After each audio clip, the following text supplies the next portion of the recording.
Hi, ఎలా ఉన్నావు? 2 days అయితే ఫోన్ చేయక అందుకే చేసిన. అవును కానీ ఆంటీ ఎలా ఉంది? డిన్నర్ చేసావా?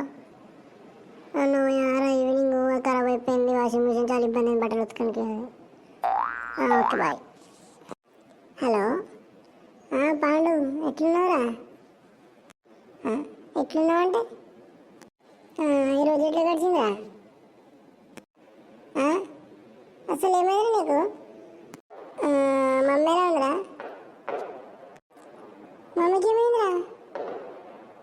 అదేరా ఈవినింగ్ వాషింగ్ మిషన్ ఖరాబ్ అయింది, బట్టలు ఉతుకొని చాలా ఇబ్బంది అయింది. అయితే నేనేం చేయాలి దానికి? పైసలు కావాలా ఏమన్నా? పైసలు కాదే, ఉట్టిన మాట్లాడని చేసిన. వాషింగ్ మిషన్ ఖరాబ్ అయింది, నేనేం చెప్తారా అని నాకేం చెప్తున్నావు? ఫోన్ పెట్టేను. హలో నాని, ఆయనకి పాడడానికి పైసలు కావాలేమో చూడరా, వాడు ఏదేదో మాట్లాడుతుండు.